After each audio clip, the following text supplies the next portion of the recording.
minutes. And I hope that is all right. Let me welcome you on behalf of the Hindu Center for Politics and Public Policy. And we thought of this meeting as an educative exercise, but also terribly relevant and topical, because opinion polls are being under some discussion. The role and credibility of opinion polls, their importance. Some parties, notably the Congress this time, have demanded a ban on them, at least in a certain period. The Election Commission seems to be allergic to both exit polls and opinion polls. And more recently, a sting operation was done, which I think has to be taken seriously because some of its findings deserve discussion. But how opinion polls in some cases lack integrity, honesty, and pollsters are open to extra scientific and extra professional considerations. So an attempt is being made, wittingly or unwittingly, to discredit opinion polls, and yet we believe that they are very important. And this topic today is the science behind opinion polls. And we have a very distinguished mathematician, Mr. Rajva Karandikar, here. He's not exactly unknown. He's on television and makes predictions and seed projections. He's shared his knowledge generously about the science behind opinion polls.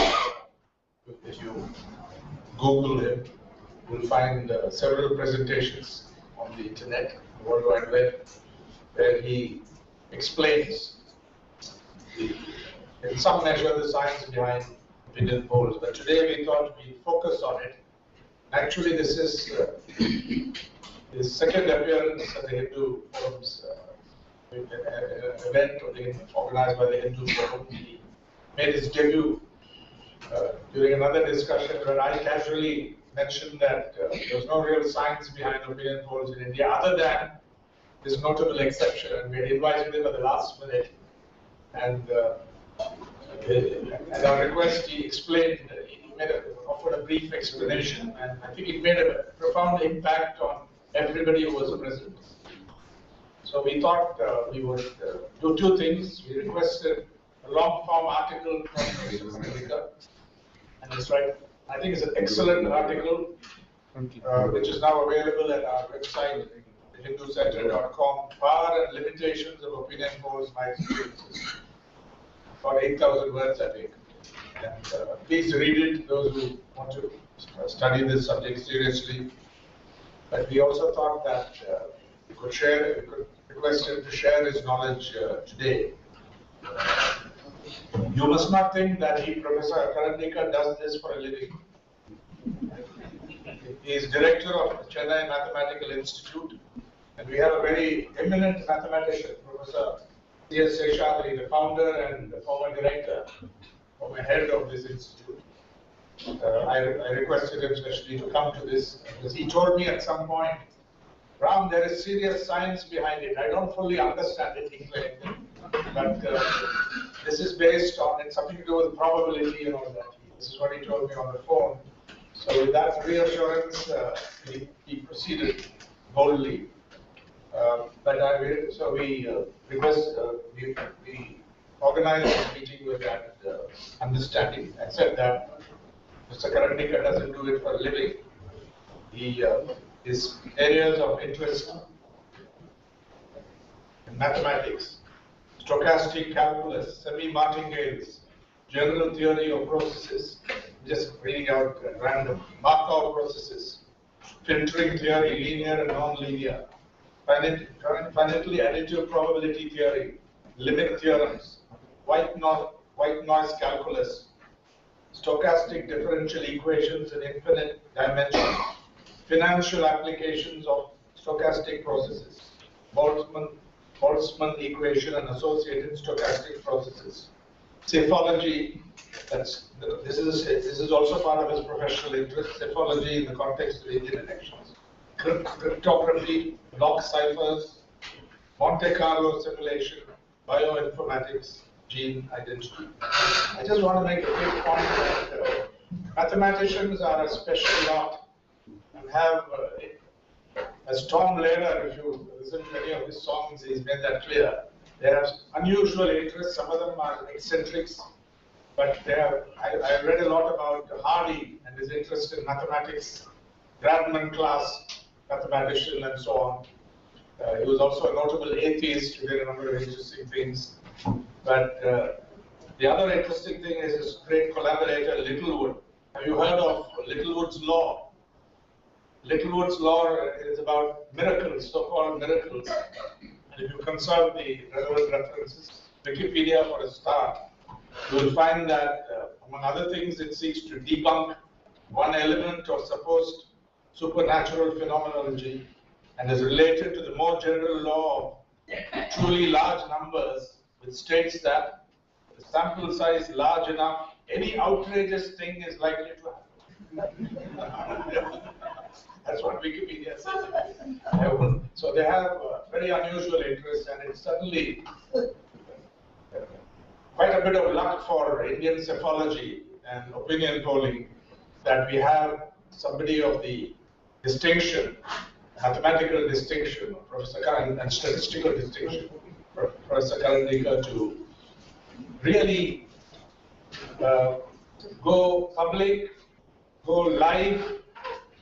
For example, this evening, I think he'll be on show, CNN, IBN. Just before he came here, he was being interviewed by CNBC. I don't know on what, but that was in my room, his office. It was done live, so we are delighted. And we have to moderate this. Professor Ramajayam, Assistant Professor at the Center for Study of Social Exclusion and Inclusive Policy, Bharatidasan University, Trichinopoli. He's worked extensively on opinion polls, among others with Professor Yogendra Yadav, a good friend. He's specialized in Tamil Nadu, and I think he has quite a bit of information or insights to share with us today, apart from moderating this. We would welcome only, my request is, let's keep this strictly relevant to the science behind opinion polls and not get into all manner of subjects. That is to respect the expertise of our speaker as well as our moderator. So let's stay within that subject. And I would expect at some point Professor Seshadri, whether he likes it or not, to say something on what he claims he doesn't know enough about, but what he respects. So that'll come later. Thank you. Great pleasure. And the gathering is a very thought-provoking talk as well as discussion is going to be. And as our editor Ram Sato, like there are a lot of debates going on whether opinion show polls should be allowed or not. The problem is the credibility and the integrity of the polls and its outcomes.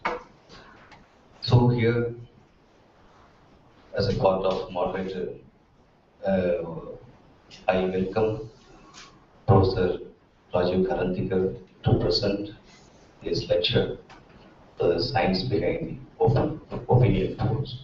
Thank you.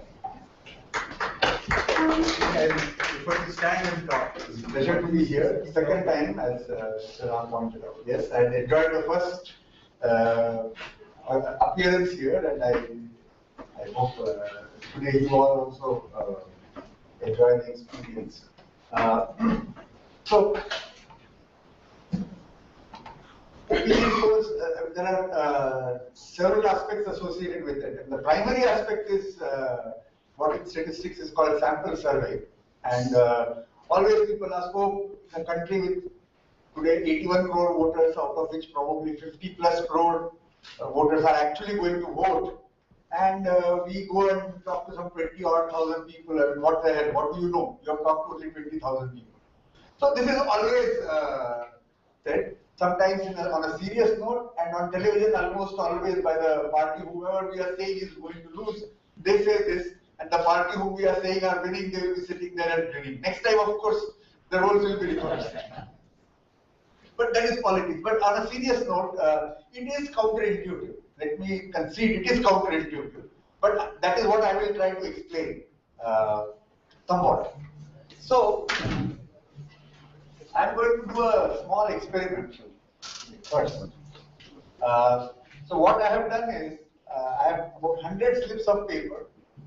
On each one, I have written a number, okay? And I have folded it and I have put it in here. And in between, it has been transferred a few times, so even I have not lost which one is what. In any case,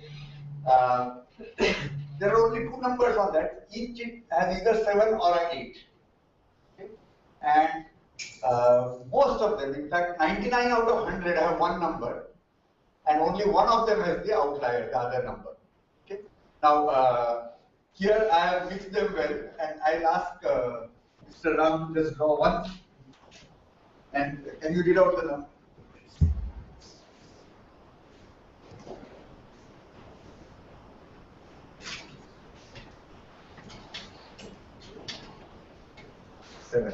Seven. So, you all have seen that I had kind of written this late last night and I have transferred them a few times, and just now I transferred from that other holder to here. And then Mr. Ram has picked out one. And as long as you believe that the two of us have not colluded and have some secret code, okay? So he just drew one out of this whole lot and we saw the number is 7. I've already told you that there are 99 of them have one number and one of them has the other number. Okay? Now, based on this, if I were to ask you to make a guess as to which is the dominant number, is 7 appearing 99 times or 8 appearing 99 times? 7. You can't guess. You can't guess is your answer. Okay. Now, suppose I do it in a class. Okay. When I'm teaching, I'm a teacher, so I have the prerogative to do this. And I tell the students, if you make a wrong guess, no penalty. If you make a correct guess, you get 2 extra days to submit the next homework. Okay?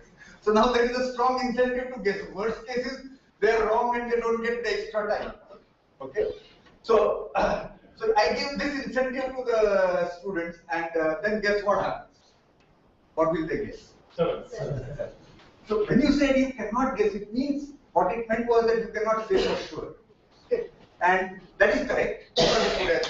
But when I give an incentive and a voice comes out unanimously 7, so everybody's mind something different happened. It is, we call it common sense. If people have been taught statistics, then they will say that, okay, I did this conditional probability calculation.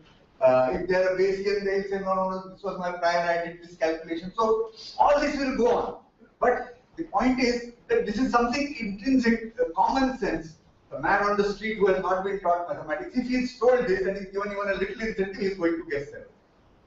And somebody can later verify that most of 99 are indeed 7. There is exactly 1 8. Okay. Now it could have happened that Mr. Ram could have picked out 8. That cannot be ruled out, and that was the Littlewood law, that you give us sufficient time. If I keep doing this and every time I give a lecture, sooner or later I will be faced with 8 technical. Okay.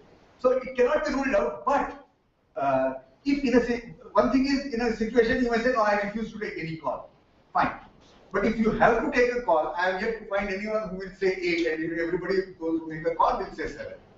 And the logic behind this could be that, okay, what are the chances that you are wrong? Now it comes down to the realm of probabilities.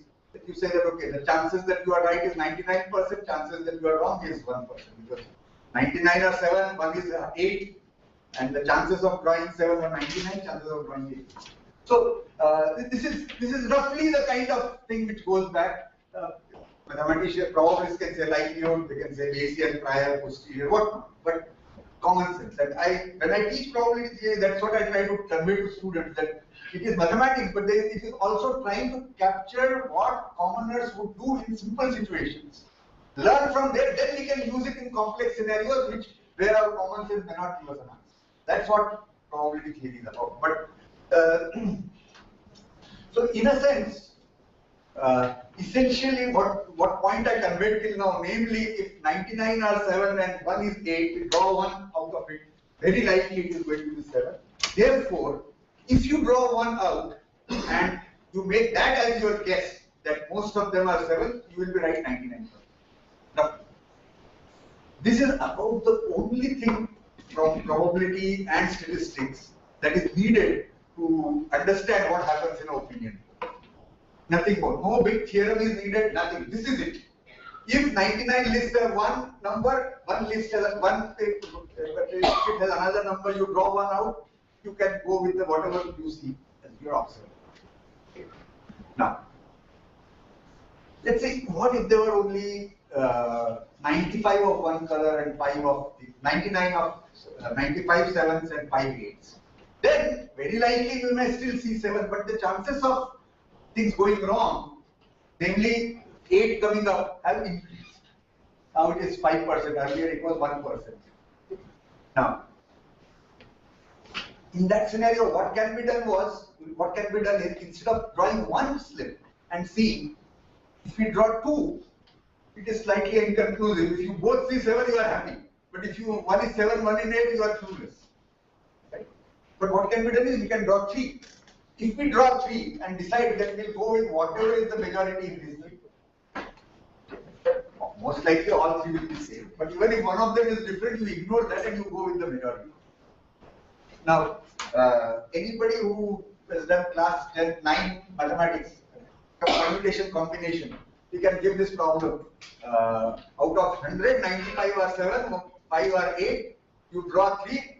In how many times would all 3 be 7, or 2 of them at least will be 7? 95 and 5 out of 100. And I have done this calculation, and any child going to school can do it, and the answer would be that in 99% of the cases, again, it will be 7 will be in the majority, not 8.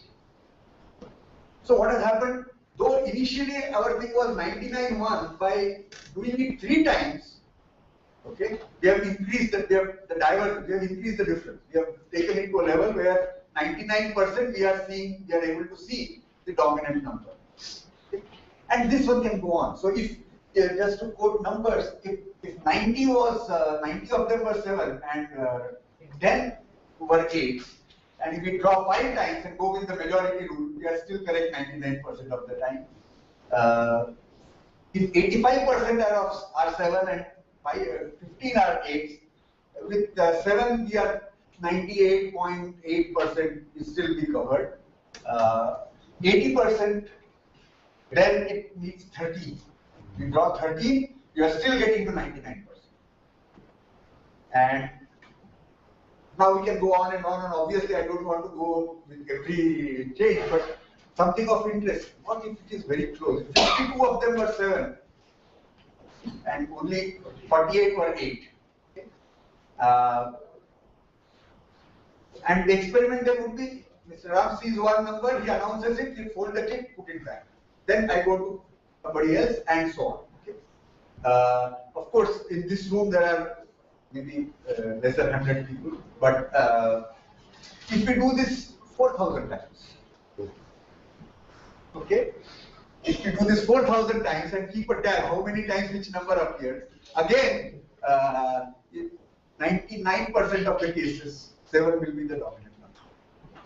And this cannot be done by a high school calculation, because the numbers now really blow up. The total number of ways in which this can be done blows up, but it can be done using a computer program. And in the article which I have written for Hindu, and it's on the Hindu website, as Mr. Ram mentioned, I have actually included a Python program. So those who can trust my programming or have it vetted by somebody else and then run it, they can see exactly what is the total number of lists and how many get. Okay, so that's why I started with 95 and 3, because that is a calculation even school kids can do, or 90 and 5. So the point is, by repeatedly observing, you are increasing the divergence. Initially the gap was, even if it is only 50 to 48, if we keep increasing it, when you reach 4,000, it becomes 99. Okay. And now, let's come to the election context or some sample survey. So, let's say you want to do survey one constituency in Chennai. Now, of course, if they are if they are absolute neck to neck with the actual difference of votes between the two candidates being 5 or 10 or something of that kind, no survey can tell you credibly. If it is that close, nobody can tell you. So, if at least if it is not that close, let's say 52% are going to be supporting the winner. We don't know who is the winner, but if you make the assumption, it's like you believing me that 99 of them are one number and 8 is occurs only one. So likewise, if we believe that the election is not close and 52% are the winner is going to be getting at least 52% votes, then we can do the following. To begin with a mental exercise, suppose we take the electoral roll, we'll have a few lakh voters. We generate all possible lists of size 4,000. All possible lists. It will be a humongous number, but they are not actually. I'm not sitting down and writing the list, I'm just doing it as mental exercise. So if we generate all possible lists, put them in a box. Now, remember, for size 4,000 or let's take 4,001, so you are never faced with a tie in the. So on each list, we imagine that we can we can write down the name of the candidate who has a majority on that list, amongst the people on that list. And from what I said just earlier, what it shows is that 99% of these lists are going to have the name of the winner. This is still a mental exercise. 99% of them are going to have the name of the winner. So if you mix them well and draw one list out, it is like me offering Mr. Ram that box and him picking out number 7 and getting it right. So that is exactly what sample survey is about or opinion poll is about. We generate mentally or on a computer or whatever way, all possible lists and pick one out of them and then simply talk to the people on that list. So that way we can determine who is getting majority on that list of voters that we have drawn. And put our faith and just say that so and so is the winner. We can be wrong. Okay, there is no guarantee that this exercise is going to always give you the winner, but with 99% chances we are going to be right. That is what opinion poll or for that matter any sample survey based decision is there. You know, in our country like across the globe, whole lot of policy decisions are supposed to be taken on the basis of data and statistics. How many are taken, that's a different debate.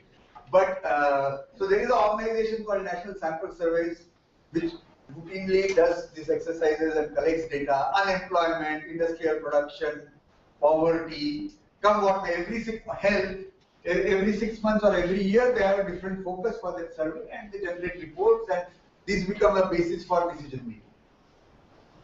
So, of course it is, there you will never know whether it is right or wrong. Opinion poll, if I am wrong, tomorrow or this time, what I said tonight, a month later we'll have the results and if I am wrong, it will be wrong. And if I am right, I can go back and say, see, I was right. So, in a sense, this is the only time where we can, as a statistician, we can get to kind of demonstrate what I call the power as well as limitations. I have to underline limitations. It is not the truth, the whole truth, nothing but the truth. But it is not lies, damn lies, and statistics.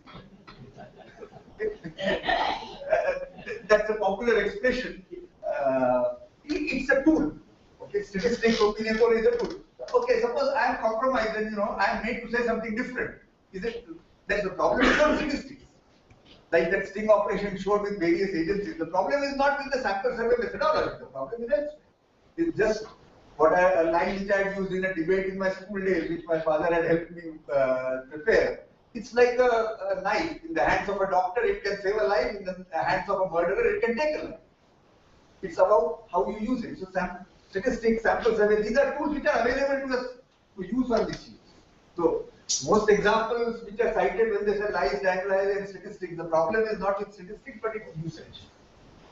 Anyway, but nonetheless, you see, on television media especially, not in the print media, but television media, whenever we say this, there will be politicians sitting, and then if I say so and so is losing, next thing they will go to the politician from that party and ask, so what do you have to say? Now, what can that person say? When all he can say is either denounce me or denounce the survey or say that I can't say anything, this is only a survey, we have to wait till the final result.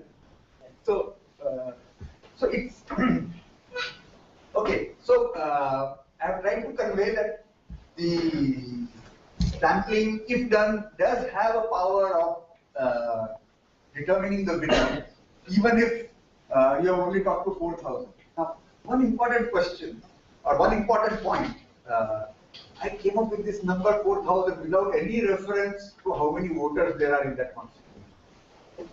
Now, in public mind, or the commoner's mind, and even my mathematician friends, Professor Sheshankar included, the perception is that somehow get this 99%, that is what I call accuracy level, to be able to differentiate between winner and loser when the gap is 4%, 50 to 48.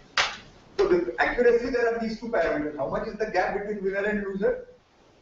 Okay. And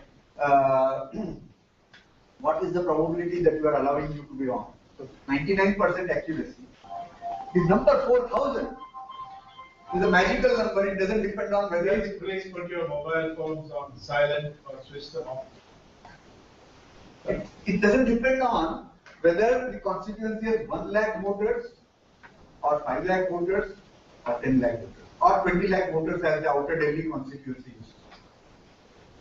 Now, this is something which is counterintuitive, but it's not a matter of faith, it's only a matter of calculation. If a mathematician friend can do this calculation, or now these days make the computer do this calculation, it becomes abundantly clear. And so the point is, it's only percentages and not the absolute number that determines the accuracy. Percentage gap between them. So this is counterintuitive, but if you are not into mathematics, you can catch a mathematician friend and get them to get my Python program, which is there on the website, Hindu website, and get them to run it. You can see it for yourself. It actually counts how many lists are there where the candidate with 52% is actually the majority out of whatever number you put in there. So it's not a matter of faith, it's only a matter of calculation. These two are different, by the way. So having faith in my judgment is one thing. You don't know how to make it on silent.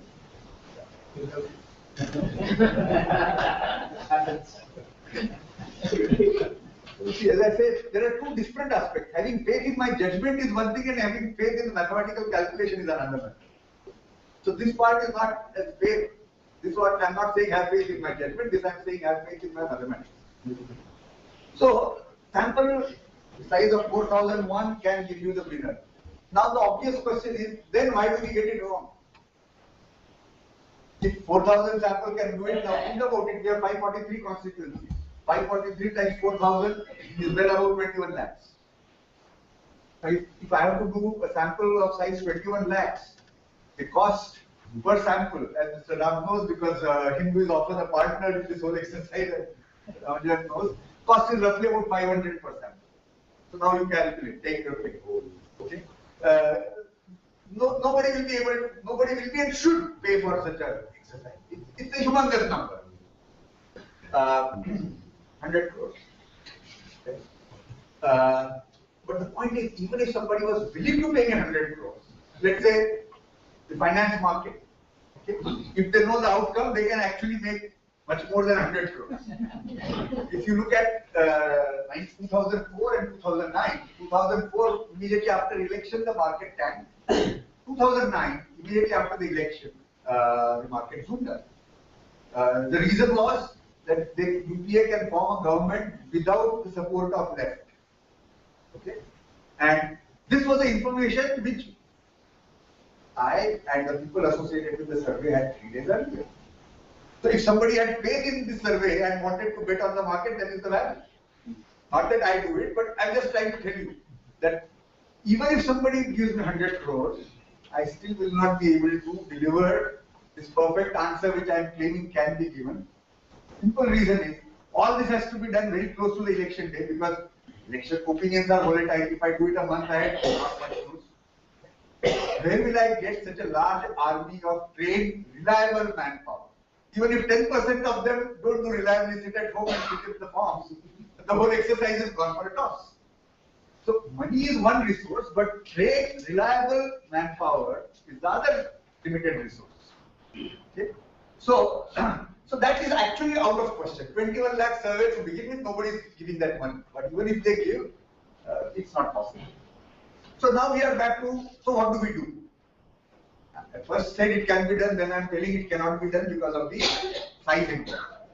Now, before I come to what can be done, the questions are asked, as in many other cases, oh, people in the West are able to do it, why can't you do it? You just don't know how to do it. People have said this on place. So let me address this question first. Okay, let's leave out US, because US system is different. It's presidential system. Nate Silver, people engage in a debate with me, but not for this forum.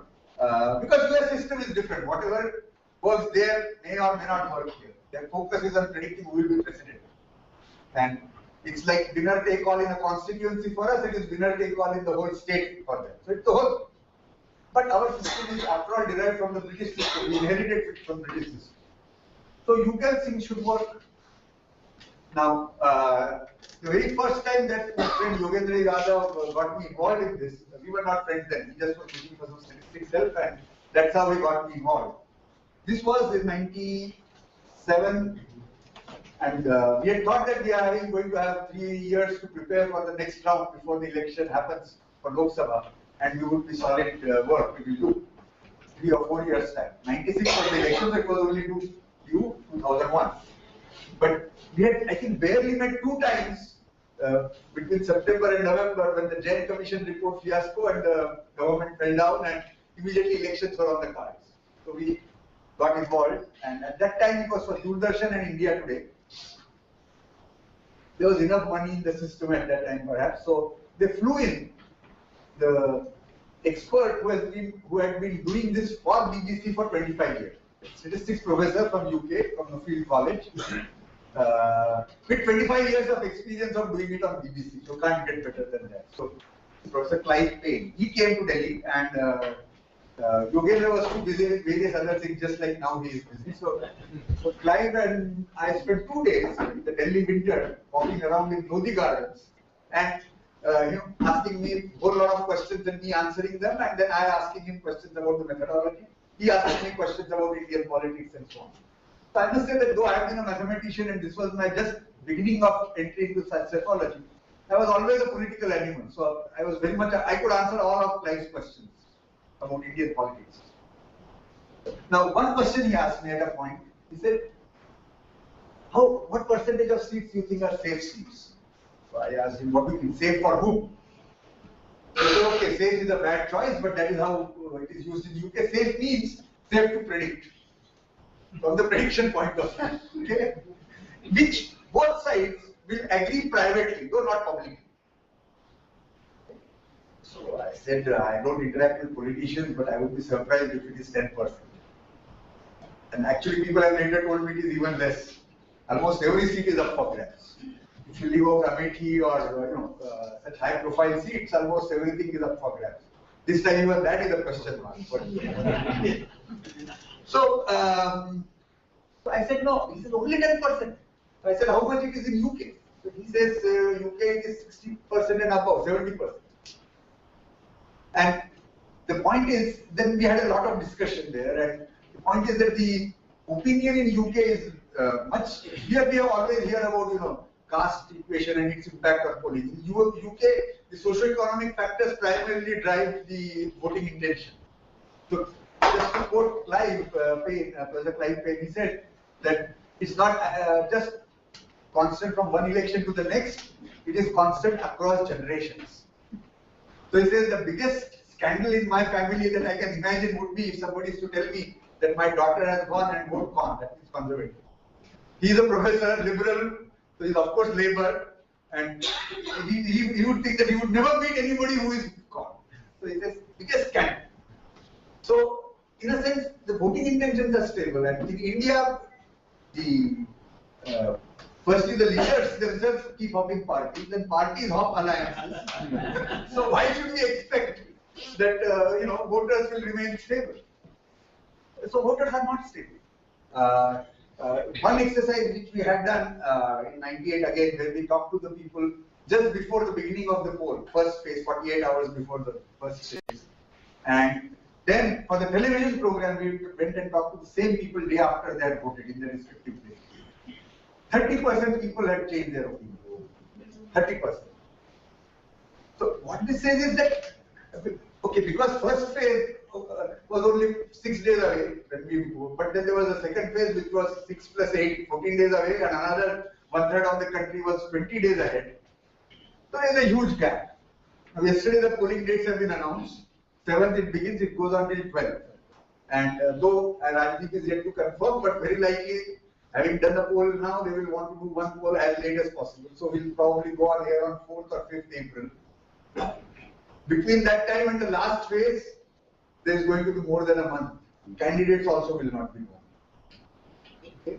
The whole process is 72 days. Yeah. Election. Yeah, from yesterday onwards.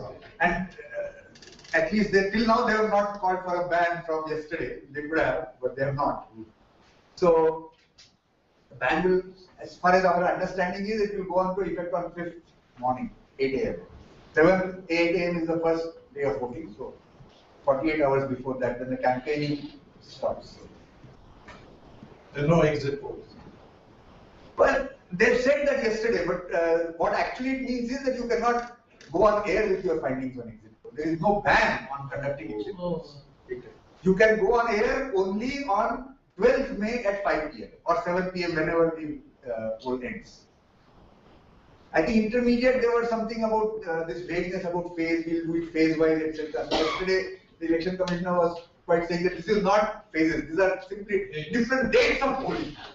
Yeah, so these are not phases of polling. So that I could see was some legal thing about opinion. Earlier, I forget who, but somebody went on here saying this is the first phase which is over and now we are going on the first phase. The second phase and first phase are different. Okay, so I think that was the undercurrent why he said these are not phases.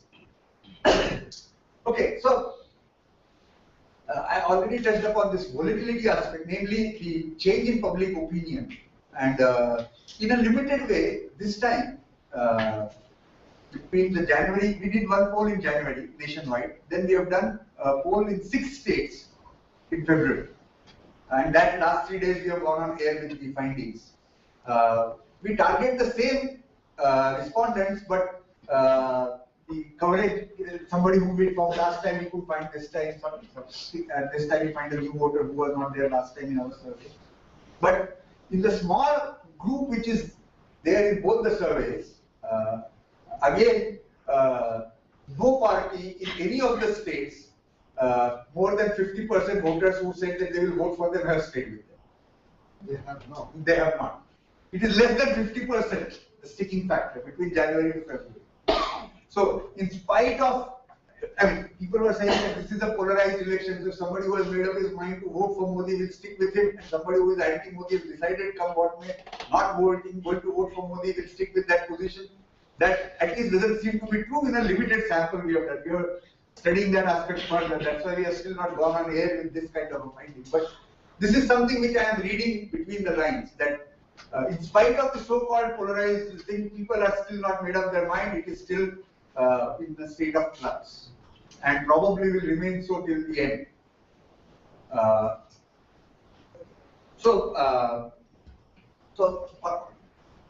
This is the advantage of not having a presentation. I can speak in whatever thing has come. Already I have made a point that predictive power of any opinion poll, whether done by me or by a bad methodology, or good methodology but bad model, any kind of opinion poll, predictive power to predict the final outcome is rather low, if given the time gap. There is another aspect which comes in, which is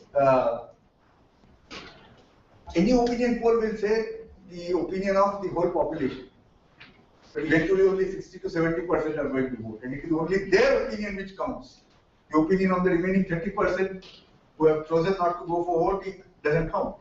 Now, again, historic studies have shown that the propensity to vote, or the percentage of people who have voted in a given socio-economic class, if you plot on any socio-economic parameter, as you go up the ladder, the percentages come down.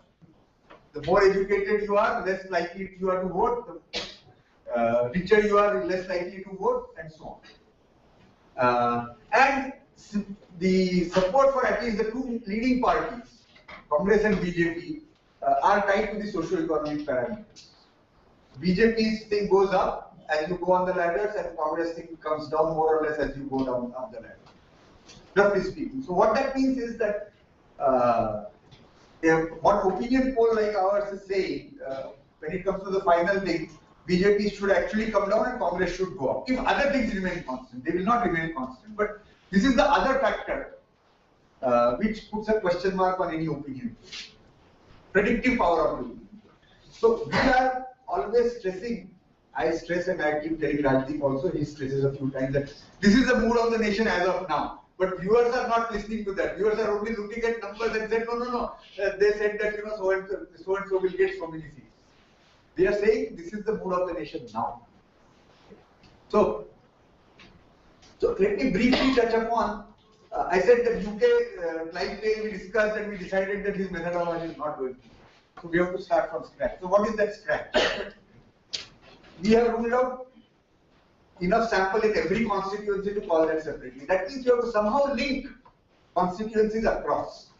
And that is where a little bit of domain knowledge, namely in this case understanding of politics and some mathematics, statistics, etc. comes in. And that's how I and Yogendra could work very well together.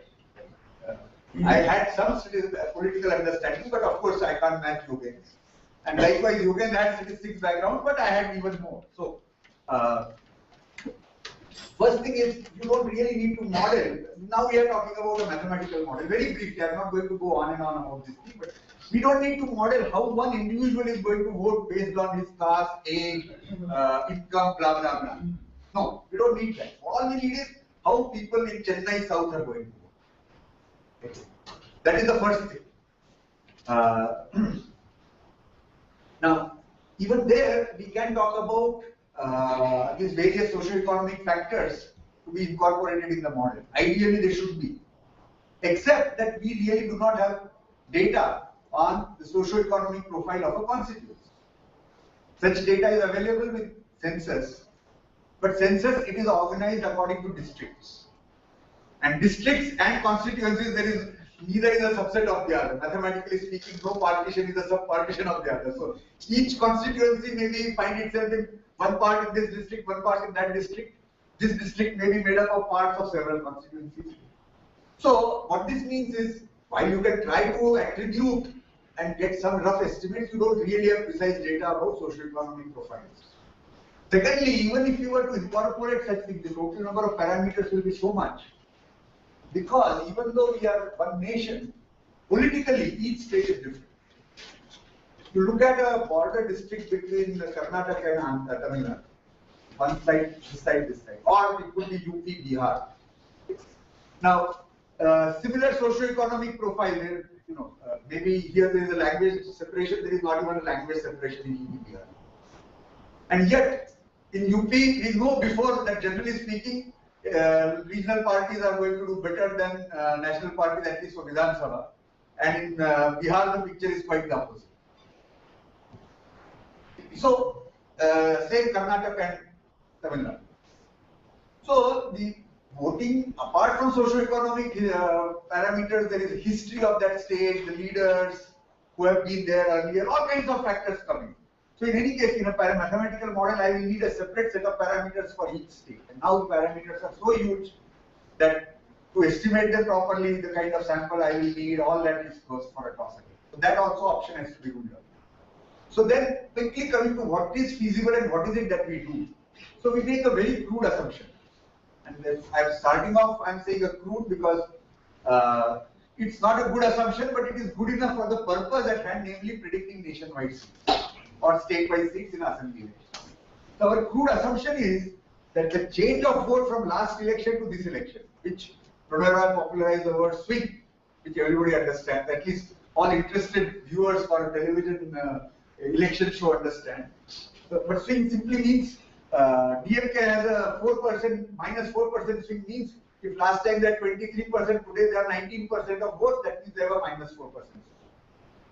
So the change of 4% from last election to this election. So our crude model is that this swing is kind of uniform across the state. It may change from state to state. Even if the party exists, Congress is there in Tamil Nadu, it is also there in Karnataka, it is also there in Andhra. But the swing for Congress in Andhra, we know, is going to be much more than the swing for Congress in Karnataka, even before we do anything. So, but we assume that it is uniform across the state. And each time we can take a call, like in Andhra today, we will not say it is uniform across all of Andhra. It is Telangana, it is separate, Simandhra, it is separate. So we can incorporate such things, or in a state like UP as it is, we will divide it into regions. But roughly speaking, we'll come up with a cluster of maybe 20 constituencies and we'll say that the swing here is uniform. Once you make this assumption, all we need to do is, we have the history data, who got how many votes last time, and then by sample survey we estimate what is the level of support for this party in this 20 seats. Then my model will let me estimate percentage of votes for each of the parties, major parties in each of the seats. And as Mr. Ram mentioned right in the beginning, then comes in yet another aspect, namely how do we convert votes to seats. So sample survey I have measured, DMK is going to, let's say, I forget what are the numbers, but DMK is losing 4% as compared to the last parliamentary election. I am not comparing with last assembly, because people vote differently for assembly to assembly and parliament to parliament.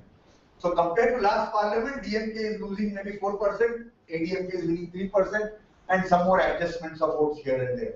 But by itself, it doesn't tell you who will win how many seats. And that's where another aspect where I come in. And just 2 minutes on what I do there. And this is the innovation I brought in, which is the following. Suppose in a constituency, based on my crude model, whatever, constituency A, I get that DMK has 51% vote and ADMK has 49%. Assume there is nobody else in the fight. 51-49. Another constituency, I have ADMK getting 55% votes and DMK 45%. My estimate. So one place I estimated gap is 10, one place my estimated gap is 2. So I'm far less comfortable or far less confident in saying that so and so is going to win in the seat where there is gap was only 2% in my estimate. If the gap is 10% in my estimate, I am fairly confident. Because for a comparable size, the other outcome from this, getting little more details into this was that not just you get the winner right, but you get the percentages right. The percentage in your sample or in your list will be close to the 2%. So if the gap is 10%, I am pretty confident that the 10% the leader is going to win. If the gap is only 2%, I am not that confident. So in some way, this confidence that I have should be translated into my estimate of seats, what I said. So if in a state, if everything is 51-49, I will be very dicey to be able to call a winner. I will still say that each place is too close to call. Too close to call. Yeah, I guess once when you had funded us for a pick and in the end we came back with too close to call, that was Punjab. Yes, too close to call. So, yeah, but so somewhere this confidence needs to be converted into assessment. So for want of better word, I call it estimated probability of win, or in the basic terminology, what they call the posterior probability of win. So there is a statistical thing behind how I do this conversion, but 51-49, it will be closer to half of it, maybe 0.55, 0.45. And 10% gap, it may be just 0.95 and 0.05. It is based on how much confidence I have on the survey, what was our sample size, and some other parameters. But based on such factors, I convert this estimated vote share into estimated probabilities. And then I add up probabilities, what I get is what is not expected. That's what I go on here with. So the vote to seat conversion takes into account how close or how far our estimated votes are in a given constituency under this model. So so I covered what we do in sampling, then I covered a little bit of this modeling aspect and then vote to seed conversion. Now, from 2005 November, the Bihar poll which brought Nitish Kumar to power with majority. From that point, that was about the time when CNN IPL was launched as a channel, and from then on, this team, namely CNN IPL funding it, probably with a print partner each time that could differ, but CNN IPL fronting it and funding the thing, CSDS being engaged to conduct the poll, and the CSDS Lokniti is an umbrella organization in which he is also a member. It is a loose network of social scientists across the country and kind of organized. CSDS plays the catalyst in getting them together. And they do the polling, and I do the analysis, at least as far as the seat is concerned. And from 2005, this arrangement has been there, and we have had a fairly good track record. Not perfect. Certainly not perfect. There have been times when we have been off the mark. And instead of spending time on that, the Hindu article which I have written, I have given the entire track record without hiding. If I was a marketing man, I would only show where I was good and hide where I was wrong. But I am a mathematician, so I can happily say here I was wrong, here I was wrong. So in the Hindu thing, I have given the entire track record. What were the vote shares given to me from CSDS, and what was my seats, and what actually finally happened. So, if you leave your email, we can email you all the.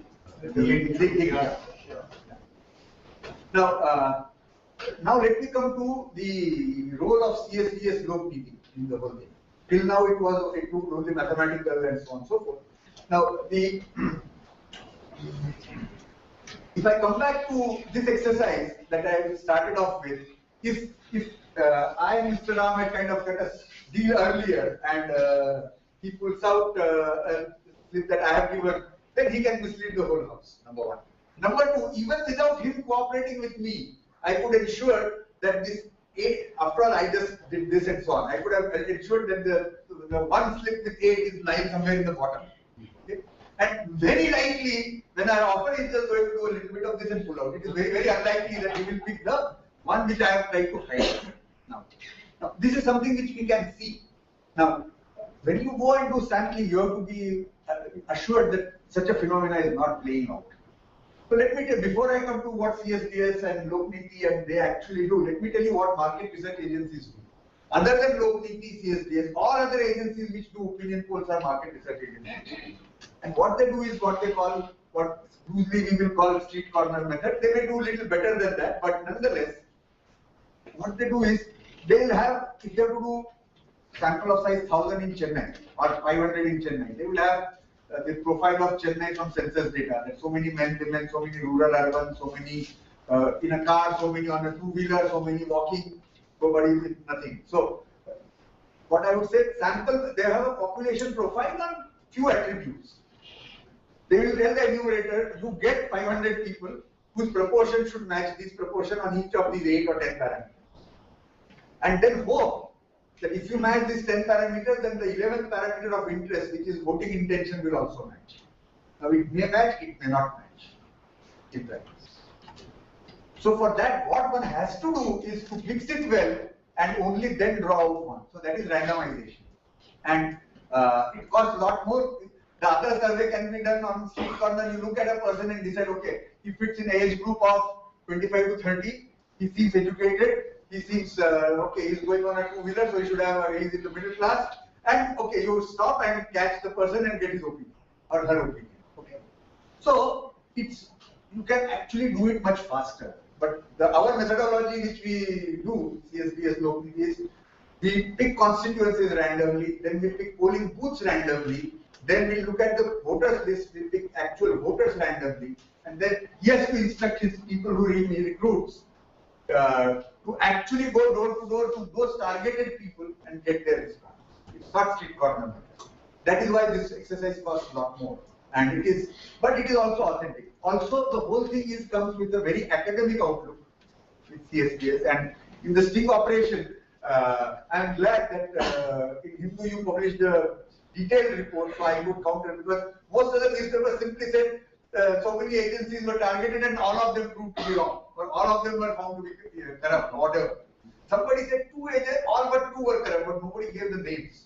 But before anybody could call me, I had read the report in Hindu where you had clearly given that AC Nielsen and CSDS had even refused to entertain any request.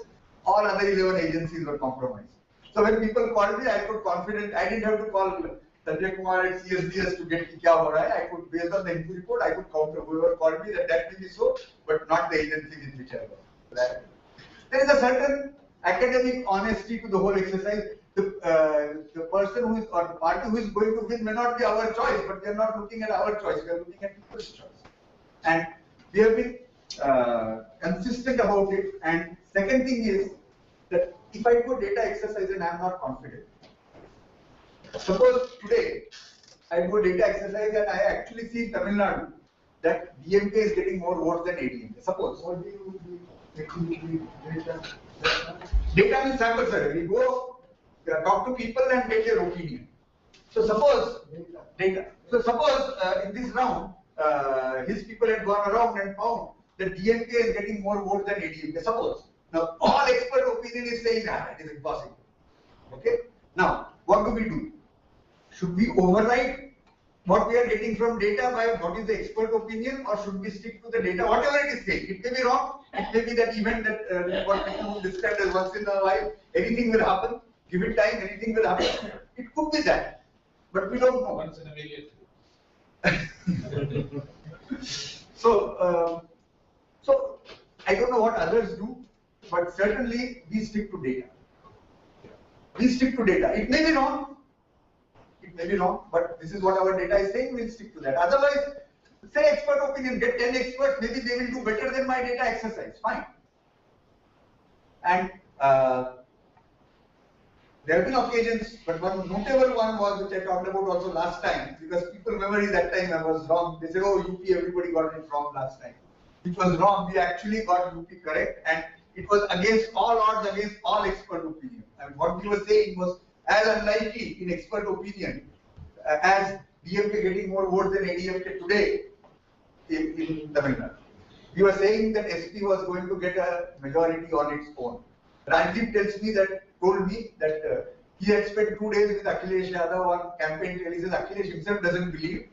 They have opened up negotiations for seat share, for a coalition alliance. They have already started negotiating the deal for government formation. Okay, and here I am telling him that no, SP is going to get majority. All others, betting market, all other channels, everybody was saying SP 160 to 180, and I am saying 230 to 250. And it was Rajdeep alone, his call, I guess, against, advised by people around him, that he chose to put me on air. And he just put a disclaimer saying that, if it is right, the credit is mine. If it is wrong, you are to blame. But, and eventually that, okay, not 230 to 250, our estimates, survey vote share estimate was much higher than what actually happened, but they got 224. In any case, absolute majority on their own, that aspect turned out to be correct. So there are dividends to sticking our neck out with just data and not overriding it with expert opinion. So our understanding with Rajiv is clear. He has paid for it. He had a choice of not putting me on air. But if he puts me on air, we simply say what our numbers are. And Mr. Ram is here. He would also testify. There were times when Hindu was a print partner. They don't know what numbers we are coming out with. Couple of hours before the show, just so that they are prepared when they come to the show. After all, they have also passed. So couple of hours before the show, we brief them. Here are the numbers. This is what we are saying. This is a purely, very academic exercise which we do, and we may be. So I say that we are foolish enough to just stick our neck out based on the data. In 2004, I think some went wrong because they listened to the expert journalist opinion. Most went wrong. Everybody went wrong, and nobody had paid CSDS to do the data. And actually, behind, though Yogesh couldn't say it on air because he was on NDTV, he had to say what the data given to NDTV was saying. I was on Aaj Tak, I had to stick with what the data Aaj Tak is getting. But behind the scene, I and Yogendra was talking, and Yogendra was saying that there is no way India is getting a majority. He says, but that was his political opinion. That was not based on the data. Because CSDS has not been commissioned by anybody to do data.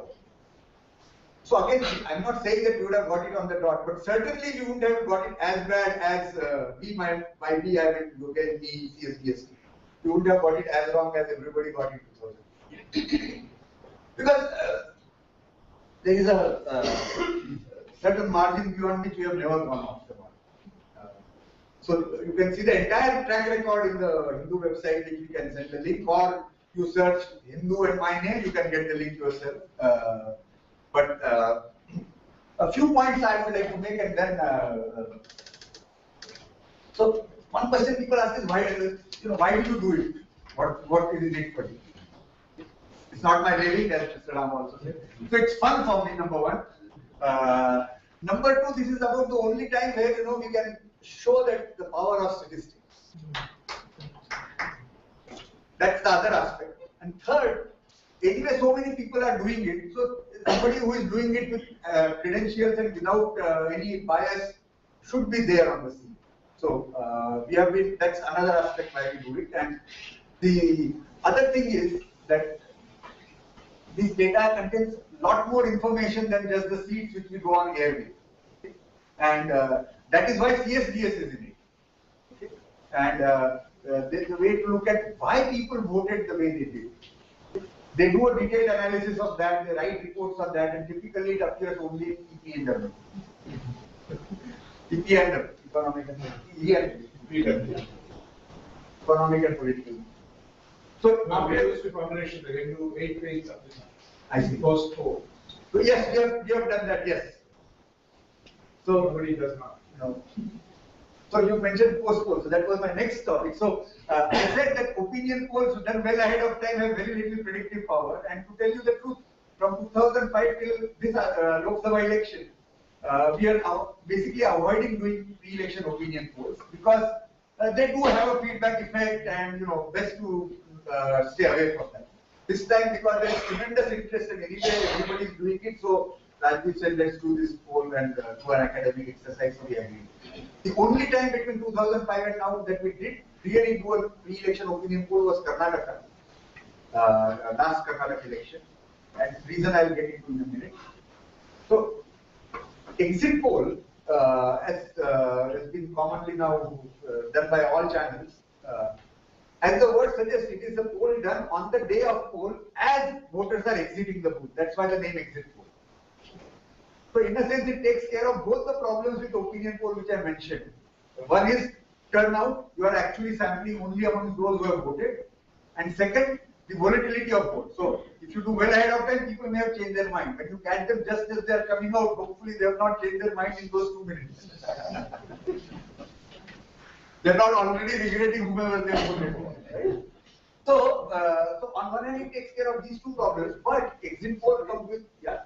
In your experience, have you found how many occasions difference between exit polls and something area? Why are we not? Oh, always. Always. Will you repeat the question for everyone? Yeah. He asked how many times did we find a gap between what people said earlier and on the exit poll day. And whenever we have got this data, there is a gap. So opinions do change. But exit poll, the bigger problem is, like I said, our methodology, we can randomly go up to the booth level.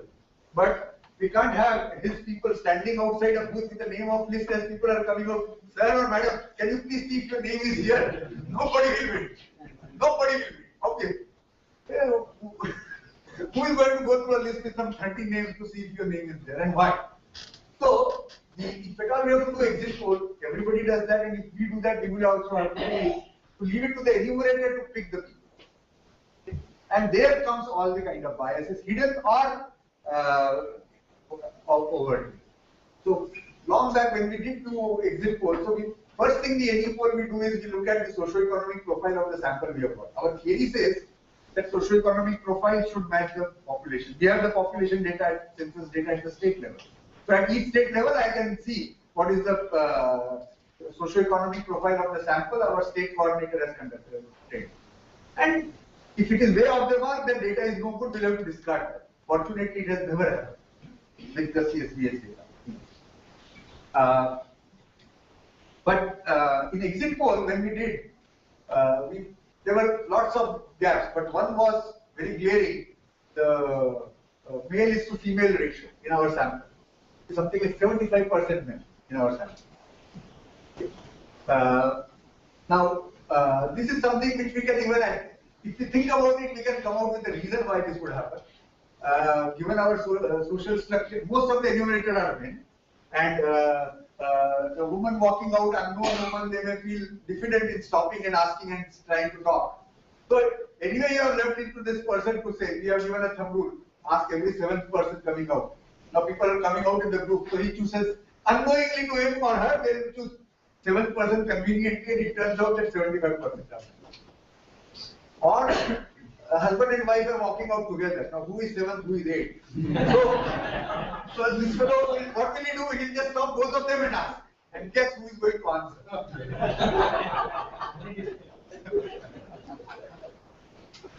So now these are biases which we could see. So likewise, there could be unknown biases which are entering the picture, and we found that our exit poll exercises, they were even on the political opinion, they were not matching. So we stopped doing that. So what we do is what we call post poll, which means 1 or 2 days following the poll in a given. If you have to do sampling in a constituency, we do it the day after or 2 days after the poll in that constituency, and then go door to door. So, given the way our election system is, if it were like the US system, that as soon as the voting is all on Monday and 5 PM the voting ends and they start counting, then there is no post poll. That night you get the result, then you can't do a post. But given our system, like this time, next time, 12th May, last day, counting is on 16th, there is a 4-day gap. So what we will do, as yet the contracts have to be drawn, but our methodology, what we will do is on 12th May, we will also go on air. But we will leave out the constituencies which have gone to vote that day. We'll say that I think 41 are going to go on that day. We'll say the 502 constituencies which have voted till 3 days earlier, here is the picture. And what happens in these 41 constituencies, wait 2 more days. Those 41 will try to finish it in 1 day, the day 13th, and on 14th we will go on there. This is what we did with the 4 assembly elections which happened.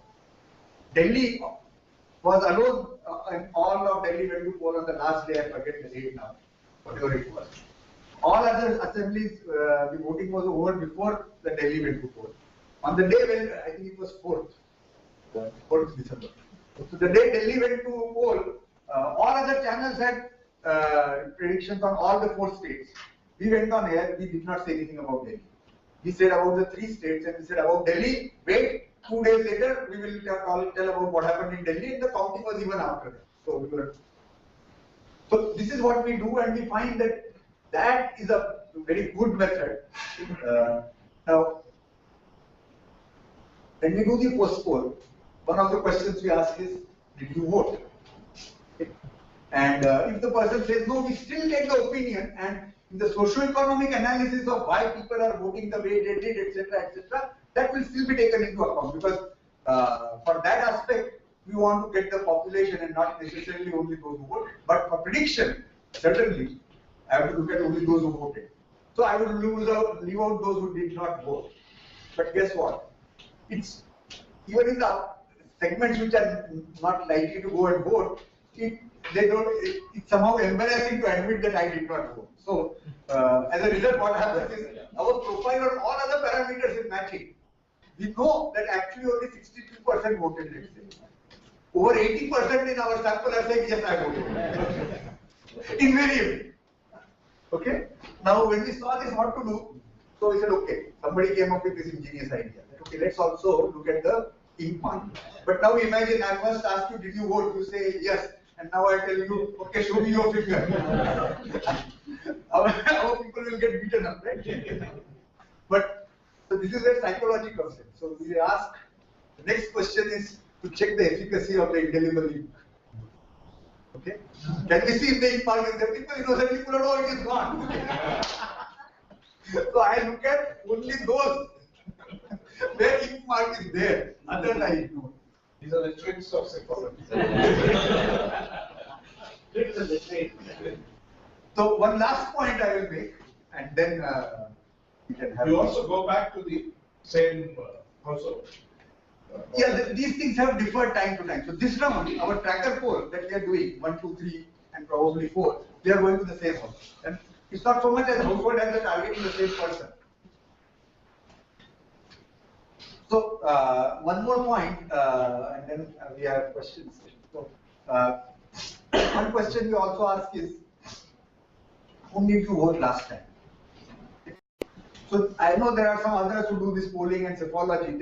They use that as a control variable. They say that, oh, our sampling is not random, but that is taken care of by, we ask whom did you vote last time, and from using that we apply the, how many people percent has changed their opinion. That is one methodology some people claim to do. But now interestingly our finding is, in this randomized method that we ask, invariably the recall for whoever won the last time is higher. So let's go back to the Tamil Nadu last assembly election.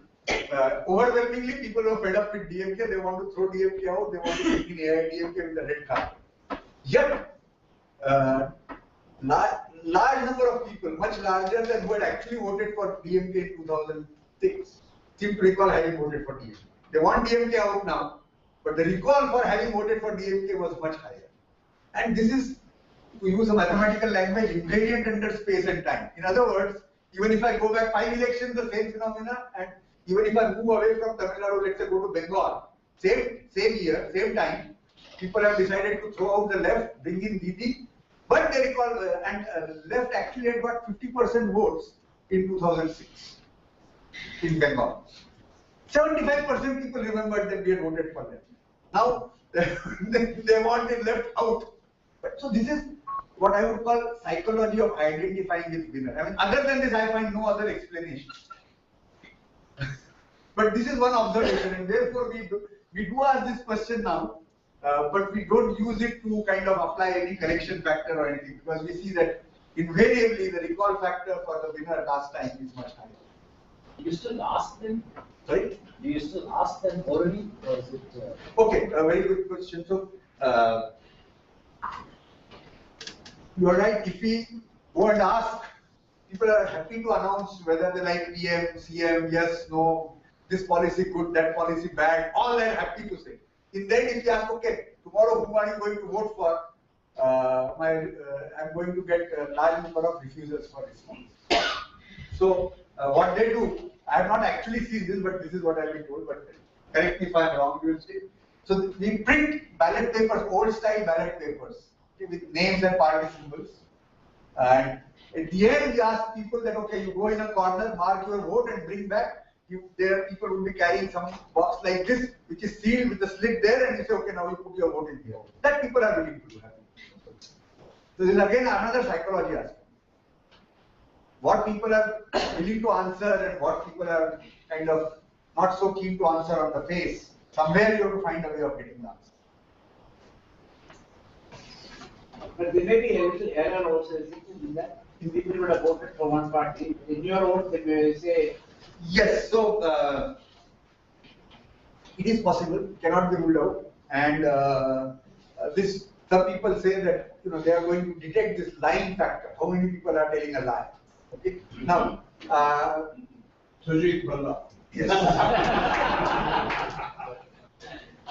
Now, if we think about it, what is it that they are going to do? So they are going to have a certain model for voter behavior, okay? And they are going to apply that and override your opinion, whatever you have given. So now imagine there is somebody in Mumbai. I have this is my favorite example, but we can cook up a similar example elsewhere. But this is something which everybody understands. So I will use this example. There is somebody in Mumbai. He says Manmohan Singh is a very bad prime minister. He longs for the days of Vajpayee era. He says the Congress is very corrupt. There is a question about Adarsh. Are you aware of Adarsh scandal and so on? Who is to be blamed? It says the entire Congress NCP is to be blamed. Blah blah blah. So all these questions pointing out towards discuss with let's say UPA, and if anything, some longing for the NDA days. Now he says he's going to vote NCP. Okay. Now it may so happen that the candidate there is not BJP, there is a Shiv Sena candidate who is a goon and this fellow dislikes him. And come what may, irrespective of all his other opinions, he cannot get down to going and voting for this manager. Now, if we try to override that opinion that he has expressed, we may be committing an error. So, this is one example which I was sitting in Delhi and we all can identify with. But sitting in Delhi, how could I know each of such reasons, ground reality in each of the constituencies? See, if you were to do poll, let's say only in one constituency in Chennai or in 5 constituencies in Chennai, we will do things very differently. We can try to factor in lots of things, try to do various questions, sit with the people who know the politics here and do things differently. When we are doing nationwide, doing any such thing, I kind of rule out to simply take everybody at the face value. It has its limitations. If you were doing this exercise, let's say going back in time, 1977, post-emergency election, obviously you would have got it wrong. Because there was a fear factor and it was operating nationwide. Now fear factor is there maybe, but in one state it is one side, another state, another side, they should cancel each other out.